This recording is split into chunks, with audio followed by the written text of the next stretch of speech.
오늘부터 사순절 기간 동안에 40번의 믿음에 대한 이야기를 여러분과 같이 나누려고 합니다. 이 사순절을 지나가면서 제 목표는 우리 성도들의 믿음이 성장하고 또 그 믿음이 우리의 삶에서 실제로 작동하게 하는 것, 그것이 저의 목표입니다. 이 믿음을 통하여서 하나님을 기쁘시게 하고 이 믿음을 통하여서 여러분의 삶에 놀라운 기적과 역사들이 많이 일어나게 되기를 축복합니다. 저는 기대하고 있어요. 해마다 그랬지만 이번 사순절 기간 동안에도 굉장히 많은 회복과 치유와 기쁨의 역사들이 일어날 것이다. 그 첫 시간에 나눌 말씀으로 창세기 15장 6절 말씀을 기도하는 가운데 주께서 주셨습니다. 성경에 보면은 믿음, 믿더라, 믿지 못하고 믿으니 등등 이런 믿자로 시작되는 단어들, 믿음에 관련된 단어가 총 553번 나옵니다. 적지 않은 숫자죠. 그 중에 가장 처음으로 믿음이라는 개념이 등장하는 곳이 어디냐? 바로 오늘 우리가 함께 읽은 이 창세기 15장 6절이에요. 이 전까지는 믿음이란 단어 자체가 등장하지 않아요. 처음으로 나옵니다. 그 외에 하나의 사건 이후로 인류의 역사가 바뀌는 경우들이 있죠. 제가 미국에서 살 때 2001년 9월 11일 그 저 유명한 911 테러 사건이 터졌어요. 그 테러 사건 이후로 미국이 완전히 바뀌는 것을 제가 경험을 했습니다. 그 테러 사건이 있은 이후부터는 공항에만 가면은 모든 공항에서 그렇게 짐을 뒤지고 검색하고 엑스레이 기계 다 바뀌고, 옛날에는 이제 사람을 배웅할 때는 공항 터미널 안까지 들어가서 거기서 잘 가라고 손을 들고 그랬거든요. 근데 이 911 사건 이후로는 비행기 표를 가진 사람만 공항에 들어가게 해주더라고요. 그랬더니 공항 안에 있는 식당들 그런 사람들이 장사가 안 된다고, 손님이 없으니까 난리가 나고 그랬었죠. 더 놀라웠던 것은 그 사건 이후로 사람을 보는 눈이 달라지더라고요. 옛날에는 중동 지역에서 온 사람들 머리에 이런 거 뒤집어 쓰고 이런 거 얼굴 가리고 그래도 아무렇지도 않았었거든요. 그런데 그 사건이 터진 이후로는 이 중동 지역에서 온 사람만 보면은 옷만 좀 이상해도 저 사람 테러범 아닌가, 그러면서 주의 깊게 살펴보게 되는 거예요. 가끔 이제 비행기를 타면은 이게 주변에 눈 주변에 시커먼 사람들이 앉으면은 혹시 저 사람 폭탄이라도 들고 앉지 않았나, 괜히 이렇게 걱정되고 쳐다보게 되고 잠이 안 오는 거예요. 물론 어떤 사건 이후로 그동안 좀 안 좋게 보던 사람이 좋게 바뀌는 경우들도 있습니다. 제가 중등부 전도사 하던 시절인데요. 우리 중등부 아이들을 데리고 영종도로 제가 여름 수련회를 가게 되었어요. 그때는 이 영종도가 다리로 연결되어져 있지 않고 배를 타고서야 영종도로 들어갈 수 있었습니다. 그 배가 이제 아침에 한 번, 저녁에 한 번 그렇게 있는데, 함께 갔던 선생님들 가운데 그 대학교 4학년 다니던 여자 선생님이 있었어요. 근데 그분이 영종도에 같이 수련회 하겠다고 들어갔는데 하루 만에 서울로 가야 된다는 거예요. 왜 그러냐 그랬더니 학교에서 시험을 본대요. 여름 학기를 듣고 있었는데 시험을 보는 날입니다. 그래서 제가 생각을 했죠. 이 섬에 와서 모기에게 막 뜯기고 고생스러우니까 시험 핑계 대고 도망가는 거구나. 그 다음날 아침 배를 타고 서울로 가는 거예요. 속으로 그랬어요. 잘 가라, 시험 망치기 바란다. 근데 놀랍게도 그날 저녁에 그 여자 선생님이 배를 타고 다시 영종도로 들어온 거예요. 우리 반 애들은 내가 가르쳐야 된다고 시험도 또 잘 봤대요. 그 사건 이후로 제가 그 선생님을 보는 눈이 달라졌어요. 진실한 사람이었구나, 주님을 위해서 헌신할 줄 아는 사람이었구나. 근데 제가 마음으로만 회개하고 삶이 바뀌지 않으면 그건 또 안 되잖아요. 그래서 그 선생님을 사랑하고 결국 결혼까지 했어요. 지금까지 잘 살고 있습니다. 오늘 우리가 읽은 이 말씀은요, 하나님께서 사람을 보는 시각을 바꾸신 사건이에요. 그것을 하나님께서 사람을 바라보는 시각을 바꿨다라는 선언이 쓰여진 바로 그 구절이 이 구절입니다. 사람이 죄를 지은 이후부터 하나님 앞에서 의인으로 설 방법이 없었어요. 아담과 하와가 하나님의 말씀에 불순종해서 선악과를 먹죠. 그 아들은 살인사건을 저지르죠. 굉장히 많은 일들이 벌어집니다. 사람들은 서로 죽이기도 하고 음란이 땅에 퍼졌고요. 그때 하나님께서 사람의 죄악을 보시면서 창세기 6장 3절에 보면 이런 말씀을 하십니다. 나의 영이 영원히 사람과 함께하지 않겠다. 하나님이 너무 실망이 크신 거예요. 하나님의 형상을 담게 지어놓은 이 인간들이 그렇게 자기 멋대로 살아가는 걸 보시면서, 그리고는 노아의 홍수가 일어나게 됩니다. 인류를 새롭게 하나님께서 시작하시는 거예요. 그런데 이 노아의 홍수 이후에도 사람들이 점점 숫자가 불어나면서 또 하나님께 도전하고 하나님의 말씀을 불순종합니다. 아주 노골적으로 불순종을 하죠. 하나님께서 너희가 온 땅에 퍼져서 살아라 라고 말씀하시는데, 사람들은 우리는 퍼지지 않겠다고, 우리는 바벨탑을 하나 세워놓고 그 근처에 모여서 살겠다라고 도전을 합니다. 그래서 하나님께서는 이번에는 사람들의 언어를 다 흩어버리시죠. 사람들을 보면은요, 사람들에게는 소망이 없었어요.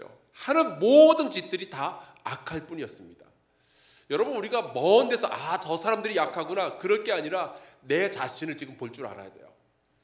우리의 생각하는 것이 얼마나 악하고, 우리가 생각한다는 것이 세상의 여러 가지 문화에 얼마나 빨리 물드는지 우리 자신을 보면 알 수 있죠. 그때 하나님은 좀 느닷없이, 갑자기, 뜬구름없이 아브라함이라는 사람을 부르십니다. 그런데 여러분, 아브라함은요, 부르심을 받았을 때 에녹처럼 평생 하나님과 동행하던 사람도 아니었고, 노아처럼 당대의 의인도 아니었어요. 그냥 한 남자였어요. 평범한 사람입니다. 이 사람이 얼마나 평범하고 혹은 별것 아닌 사람이었는지 이집트로 아내와 같이 내려갔다가 아주 큰 실수를 하나 하게 돼요.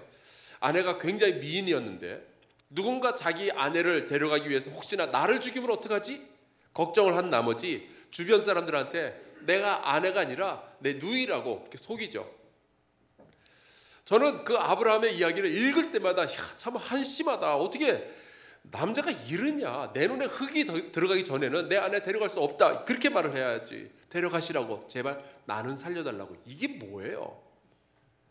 그런데 하나님은 그런 아브라함에게도 은총을 베풀어 주시죠. 아내도 빼앗기지 않게 하시고 아브라함은 오히려 그 일로 인해서 더 큰 재산을 갖게 하십니다.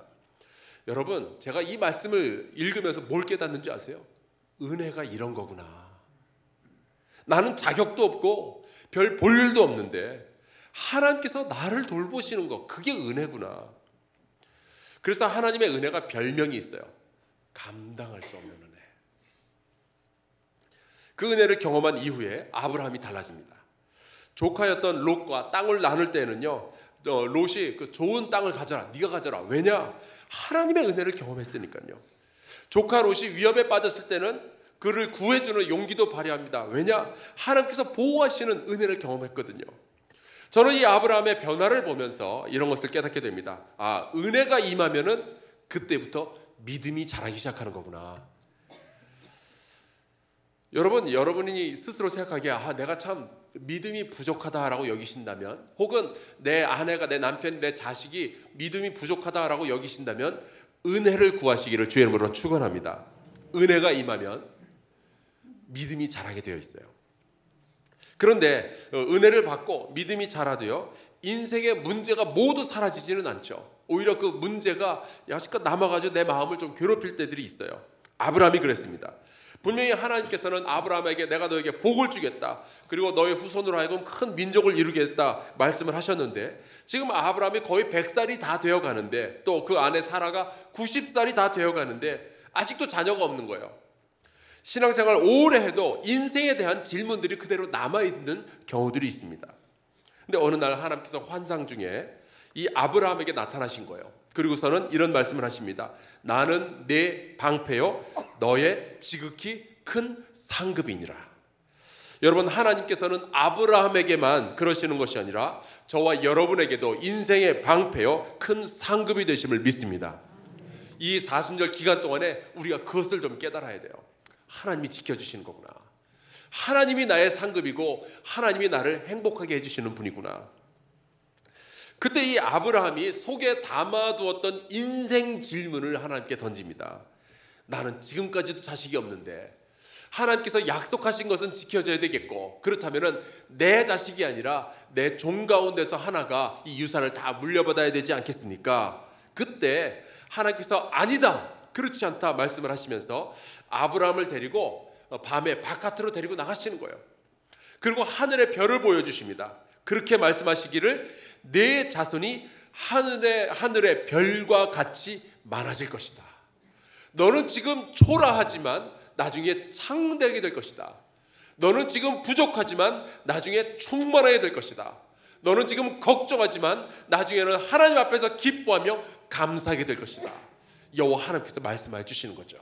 이 40년의 기간 동안에 그런 변화를 경험하는 저와 여러분 되기를 주의 이름으로 축원합니다. 그때 나왔던 말씀이 바로 오늘 우리가 함께 읽은 이 말씀이에요. 아브라함이 하나님께서 그렇게 말씀하시니까 믿은 거예요. 이것도 좀 약간 밑도 끝도 없어요. 왜 갑자기 믿었을까요? 아마 그동안 축적되어 왔던 그가 받았던 은혜들, 아마 그가 성장해왔던 그 믿음이 그런 역할을 했겠죠. 그런데 성경은 거기에 대해서 이야기를 하지 않아요. 대신에 이 성경에 보면 그렇게 되어 있어요. 아브라함이 왜 믿었는지는 설명하지 않지만 하나님이 그의 믿음을 보시고 이것을 그의 의로 여겼다라는 말씀이 나옵니다. 언뜻 보기에는 되게 별것 아닌 말씀처럼 보이는데, 그런데 여러분, 이 사건이 우리의 구원을 설명하는 가장 귀중한 말씀이 되었어요. 믿음은 우리를 바라보시는 하나님의 시각을 바꾸는 능력입니다. 다시 말씀드릴게요. 믿음이 우리를 바라보시는 하나님의 시각을 바꿔요. 우리가 죄인인데, 우리가 부족한데, 구원받기에는 턱도 없이 모자라는데, 멸망의 자식인데, 우리에게는 공로가 없는데, 하나님을 믿게 되면은 하나님은 우리를 의인으로 바라보기 시작하시는 거예요. 놀라운 기적이죠. 여기에서부터 구원이 시작되는 겁니다. 왜 예수를 믿으면 멸망하지 않고 영생을 얻게 되는가? 우리가 하나님의 말씀을 믿고 예수 그리스도를 믿는다면 우리를 의인으로 바라봐 주시기 때문입니다. 믿음은요, 하나님의 시각을 바꾸는 사건이에요. 나는 별로 안 바뀌는 것 같아요. 근데 그러나 우리가 시간이 가게 되면은, 시간이 흘러가면서 우리의 믿음이 우리를 놀랍게 예수 그리스도의 형상까지 이르도록 만들 줄로 믿습니다. 이게 너무나도 중요한 사건이기 때문에 로마서 4장 3절에 보면은 사도 바울도 바로 이 사건으로부터 시작해서 믿음이 어떤 건지를 설명을 해주는 거예요. 4장 3절 제가 읽을게요. 성경이 무엇을 말하느냐? 아브라함이 하나님을 믿음에 그것이 그에게 의로 여겨진 바 되었느니라. 갈라디아서 3장 6절에도 사도 바울이 또 똑같은 이야기를 해놔요. 아브라함이 하나님을 믿음에 그것을 그에게 의로 정하셨다 함과 같으니라. 여러분, 믿으면 구원받고 안 믿으면 멸망하는 원리가 여기 있어요. 우리는 죄인이에요. 근데 믿으니까 의인으로 하나님께서 시각을 바꿔주시는 거예요. 하나님의 시각이 바뀌어요. 왜 그렇다면 하나님은 믿음을 사람의 의로 여기셨을까요? 아주 간단해요. 사람에게는 믿음 빼고서는 봐줄 것이 하나도 없어서 그래요.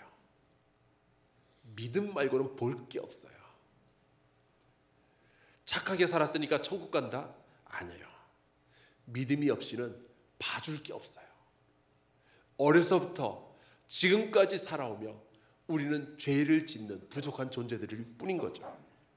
그래서 예수님의 형제였던 야고보 사도도 야고보서 2장 23절에 이렇게 말씀합니다. 이에 성경에 이른 바 아브라함이 하나님을 믿으니 이것을 의로 여기셨다는 말씀이 이루어졌다. 하나님이 시각을 바꾸셨다 이거예요. 그리고 아브라함이 어떻게 되느냐? 그는 하나님의 벗이라 칭함을 받았나니. 믿었더니 의롭다고 여겨지실 뿐만 아니라 하나님의 벗이라는 칭함까지 받게 됩니다. 여러분, 그래서 우리가 이런 결론을 내릴 수가 있어요. 우리가 어떻게 하면 하나님과 연결이 될 수 있느냐? 어떻게 하면 우리가 하나님의 백성으로, 하나님의 자녀로, 하나님의 친구로서 살아갈 수 있느냐? 믿음 외에는 다른 길이 없는 거예요. 우리는 공로가 없는 죄인들입니다. 믿음이 뭐가 그렇게 대단해서 그런 일들이 일어납니까? 누군가 저에게 그런 식으로 물어보신다면 저는 이렇게 말씀드리겠습니다. 하나님께서 그러시겠다는데 우리가 무엇이간데 그 하나님의 결정에 감나라 대추나라 할 수 있겠어요? 하나님의 결정이에요. 우리는 그대로 받아들일 뿐입니다. 저는 오늘 여러분께 이런 도전을 하고 싶어요. 하나님을 믿으시기를 주의 이름으로 축원합니다. 여러분의 가능성이 다 끝난 자리에서도 하나님을 믿으시기를 주의 이름으로 축원합니다. 안 될 것 같다. 내 사업, 내 자녀, 내 건강 안 될 것 같다. 아니에요, 여러분. 하나님께서 여러분을 도와주신다는 것을 믿는 그 순간에 하나님은 여러분의 그 믿음을 보시고 여러분을 의인으로 여겨주시며 여러분의 삶에 놀라운 기적을 일으켜 주실 줄로 믿습니다. 그때 하나님은 우리를 의인으로 여겨주시고 구원의 은총을 베풀어 주시는 거예요. 우리 이 믿음을 가지게 해달라고 좀 같이 기도했으면 좋겠어요. 우리 주기도문하고 같이 동성으로 기도하도록 하겠습니다.